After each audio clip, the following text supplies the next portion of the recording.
Zhang Yi thought to himself, this feeling is great, and decided to enjoy it more. All the shots were precise, aiming at the head and the clock. With 7 capsules on the ground, there were 7 bodies in the snow. With this, he was sure he had sent a message to all the neighbors of the buildings. Zhang Yi, leader of Building 25, has a rifle, and there's no way to confront him. Now they must follow his orders. The next day, Jokir brought food, saying she was practicing her cooking. Additionally, she asked about the noise on the balcony last night. Without hiding anything, Zhang Yi said he shot and killed 7 people. The woman's reaction was simply to say that Zhang Yi is amazing. Zhang Yi even asked if she wasn't curious why he used an AWP to do it. Jokir said it's none of her business, and it doesn't matter what he did. She's with him, and it's better than dying outside. In other words, she doesn't care what he does to others outside. Zhang Yi even praised her, saying she's smart and doesn't have unnecessary curiosities, and he likes that. Meanwhile, on the other side, residents of Building 26 looked at the bodies in the snow. One of them is related to the boss, worried because they didn't get any food and now lack men to carry out their plans. Tianfang got irritated and ordered to bring the bodies of David, his relative, and the others to have more food. Meanwhile, Zhang Yi decided to go out for another round. Everyone respects him now, and of course, they're very scared.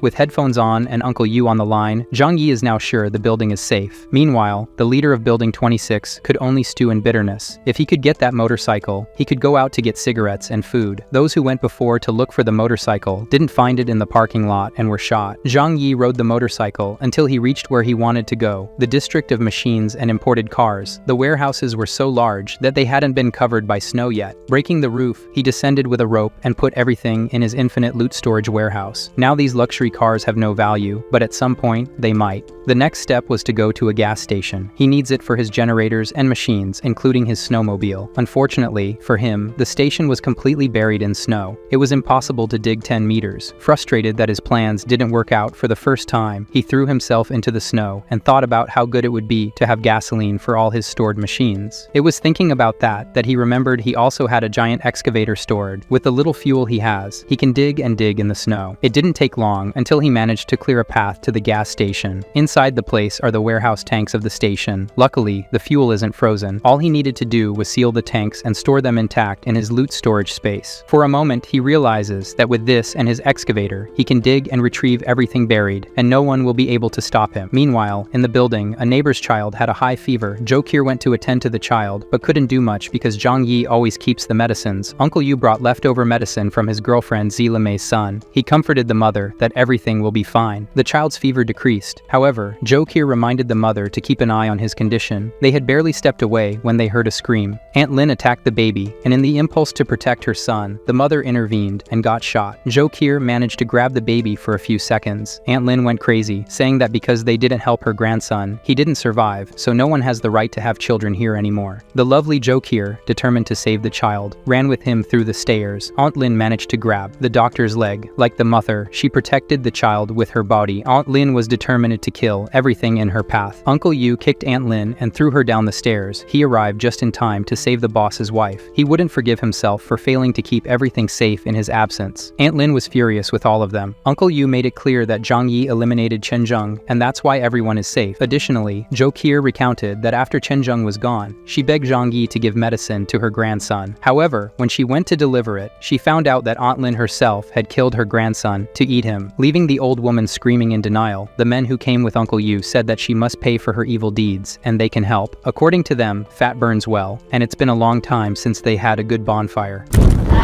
Returning to Zhang Yi, outside the house, he slept in a tent at the gas station, and now he's going out for more exploration. With his excavator, he went to the city's military post, and by digging, he gained access to the military base. However, all the military supplies were taken. All he thought was that the military leaders, with all the equipment, are the ones who will try to take power from the surviving society. If that's the case, he should arm himself to protect himself even from these people. While digging for something else, he broke a wall of the camp. To our surprise, not everything was taken by the army. An absurd amount of weapons and ammunition in this place went straight to his loot storage. After so long away, he returned home on his snowmobile, and this time without bringing back food. The neighbors noticed he was without food and immediately started complaining. Zhang Yi countered that even for a whole day this time, he couldn't find anything. But if they want, they can go back to having to go outside to find their food and not follow him anymore, and he calls them ungrateful. Zhang Yi realized that by not bringing back food for one day, they felt unfairly treated because his work of defending the building wasn't being paid off. off. Even though he said the discussion was over, some of the residents approached, suggesting that he could take some of them next time to search, and that way, he could rest more. Not only Zhang Yi, but we didn't even notice this strange guy with a hand hidden behind his back. Zhang Yi made a hand gesture, and the next moment, the rebel took a hit to the head and fell to the ground. The others who were with him apologized, but Zhang Yi made it clear that there is no forgiveness. He shot everyone, and at least 4 of them went to sleep. The rest fled through the window. The noise caught the attention of Uncle Yu and Joe Kier, who ran there worriedly. He simply said that they were traitors, and he responded with mercy. Uncle Yu simply said they were so comfortable they forgot their place. Zhang Yi then went home, as if what happened now didn't matter at all. Zhe Li stayed there, thinking that this mercy he mentioned is just to warn others. With no one questioning what happened, they go home while Zhang Yi thinks his cannon fodder is running out. In the comfortable home, Zhang Yi asked Joe Kier if anything had happened while he was away. She recounted that Aunt Lin had gone crazy due to her grandson's death and attacked a mother, but that was already resolved. Additionally, someone from another building called Chen Lingyu wanted to discuss something with Zhang Yi, but she didn't say the specific details, just that she wanted to cooperate with him. Not knowing what this person could offer, Zhang Yi didn't care. He has everything he needs, and those people outside can only wait to die of cold and hunger. Curious if he was just going to ignore the woman's request, he asked for his information, and what Jokir knows about this person is that Chen Lingyu owned a cosmetics company and now completely controls Building 9. The only surprise to Zhang Yi for this is how a woman had the power to take control of an entire building. Out of curiosity, Jokir says he should talk to this woman, so he already had messages from her and the leader of another building on his phone. He went straight to Chen Ling to ask what she wanted. She wanted to speak by voice, and Zhang Yi immediately said he didn't have the patience to speak. It will be by text. On the other end of the line, Chen Ling only thought that this person who took down Building 26 has a snowmobile and a rifle is tough. She says they heard about him and know he has a snowmobile. He asks what they have to offer. Basically, there's 76 workers who can use his snowmobile to search for food too. In summary, she wants the snowmobile and for him to provide food for them beforehand, so they have the strength to search more with his snowmobile, and he should know that soon all the people in the neighborhood could turn against him, so it's smart to have allies. Discontented now, he asked what happens if he refuses. He had never seen beggars ask for food with threats. Chen Ling was calm and made it clear that currently, Zhang Yi is a target for all the neighboring buildings. It's only a matter of time before everyone unites to attack them all together if he doesn't cooperate. In this situation, he asked for time to think about it, hanging up the phone as he looked at the other buildings. He knew his home was impenetrable, but if everyone united, they could bring down his building in an extreme situation. While he was thinking of a way out, another person was calling him on the phone now. This time it was Li Jian, who also asked to cooperate. His Building 18 had been pacified, and everyone cooperated with each other, distributing resources among themselves, and his focus is on maintaining people's humanity. He is willing to help Building 25 to enter into conflict with the others, and any service he has, in exchange for just a few supplies. Zhang Yi asked Jokir what things are like in Building 18. Her information is that she indicated that Li Jian unified all the residents of the building after the apocalypse, but his resources for so many people wouldn't last long. He replied that he needed to think too. Soon he saw that several other people had messaged him. Zhang Yi went to Jokir to show that he might have to kill them all. At this moment, the doctor's mind was that she made the right choice in joining Zhang Yi. This time he asked his girlfriend for advice, but the strange thing is that at the same time, he put the Jubilee on the line and asked what was better, to cooperate or to destroy them all. Then she couldn't even answer properly because she couldn't concentrate. You know what I mean. Sometime later, he asked her to cut a bulletproof vest for him to put on his legs. His plan now was as follows. In the group of residents of his building, he told them that the neighbors threatened him to hand over the snowmobile, or they will attack the building. If he does that, everyone in the building will have to go look for their own food from now on. Soon, everyone turned against and ready to follow Zhang Yi to go against the other buildings. It didn't take long for Zhang Yi to be placed in a new group, with only the leaders of the neighboring buildings. There, they made it clear that if Zhang Yi refuses to follow all the terms, they will become public enemies of all the buildings. They made all the demands, letting everything happen as they wanted. He had the brilliant idea, decided to cooperate, and set up a meeting with all the leaders. His idea was to eliminate all the leaders. The rest of the residents, without leaders, won't be able to organize against him. With a meeting place set, he went down, arranged with his followers from the building, and to encourage everyone, he gave them quality food, saying they need to be strong and energized to defend their home. One of them asked if they could hope for peace. Zhang Yi says not only that, but if everything goes well, there won't be any more food problems for anyone here. Motivated, everyone is now idolizing their savior and willing to do anything for him. Exiting through the tunnel and not through the windows, Zhang Yi and all the residents went to the designated place. Even from afar, he noticed something strange. There were so many people here, so he ordered Uncle Yu and the rest of the residents to come too, and he will stay behind hidden with his rifle.